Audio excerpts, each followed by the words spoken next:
Good morning mga tol. Nagluto tayo ng umaga ng omelette with malunggay. Yan po ating fresh malunggay ng kapitbahay. Sabayan natin yan ng fried rice. Ayan po ang ating fried rice. Yan. At ang atin pong special tapa. Yan po. Special tapa ala Gilbert po yan mga tol. Yan po ang ating almusal sa umagang ito. Yan, mga ilang minuto lang po tayo ay pwede na kumain.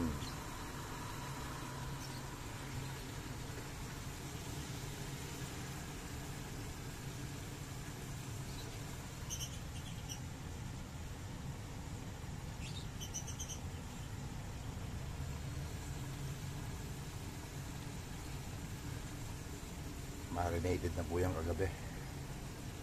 Pressure cooker pa rin natin para sigurado ang lambot. Yan.